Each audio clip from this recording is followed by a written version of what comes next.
So let's first start off with Students First. You're the CEO of Students First, and you have a footprint here in Michigan, 18 states, including Michigan. What are you doing in Michigan? Well, in Michigan, we are rallying our members, and we have 2 million members across the country. We have tens of thousands of members here in Michigan, and our members are teachers, their parents, grandparents, business owners, just everyday citizens who are concerned about the public education system and really want to make sure that we're making it better.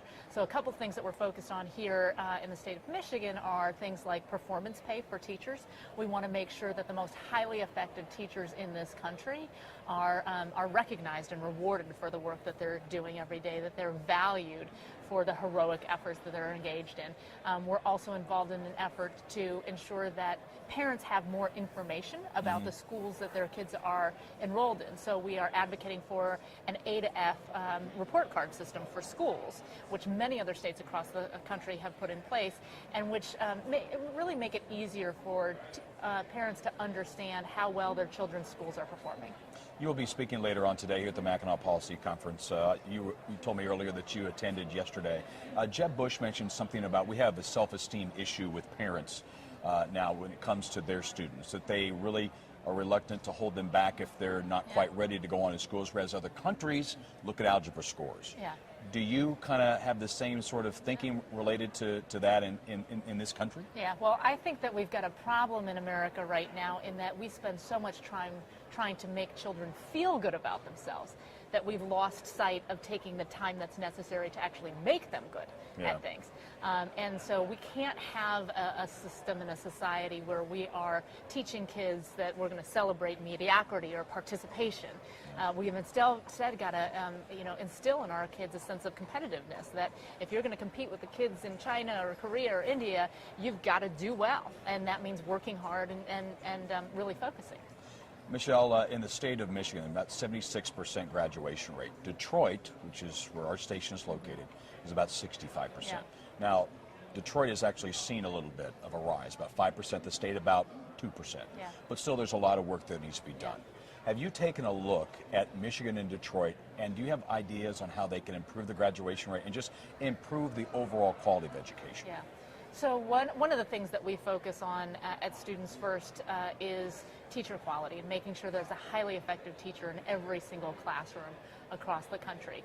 And the reason why it's relevant in cities like Detroit or in states like Michigan is because what is going to inspire kids to want to come to school every day is if they have high quality instruction going on. I mean, you talk to kids at any school across the country and they can tell you that teachers make a huge difference in their lives, and they make a huge difference in how engaged they are in school.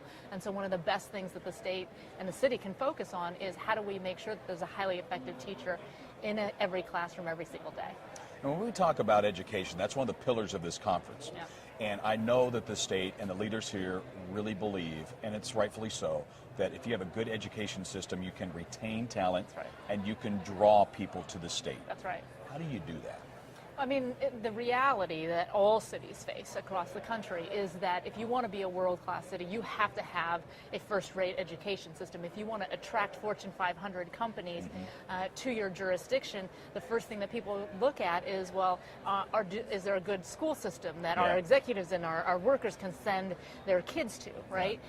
And if you don't have that, it's a huge detriment. So the fact that education is important in our country for making sure that we have a skilled workforce is one thing, but making sure that you're creating an environment where businesses want to operate and thrive is another reason why you have to make sure that the schools are as high performing as possible. We've been talking a lot about pre and early education.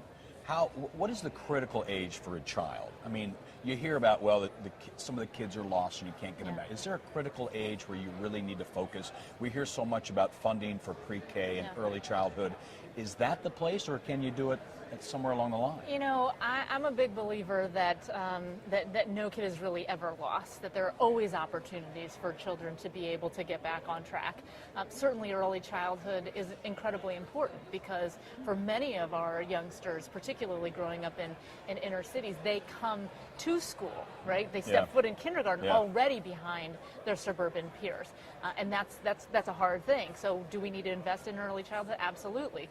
But at the same time, have I seen programs across the country that take kids in high school, for example, who have either dropped out or who are at risk of dropping out, who are several grade levels below where they need to be, people who would say, ugh, they're lost cause. Have I seen programs that also effectively target those kids and get them back on track? Yes. So I think that we can't choose one side of the spectrum or another and say, let's put all of our investment there. We really have to look at just effective programs, period, regardless of where they might be focused.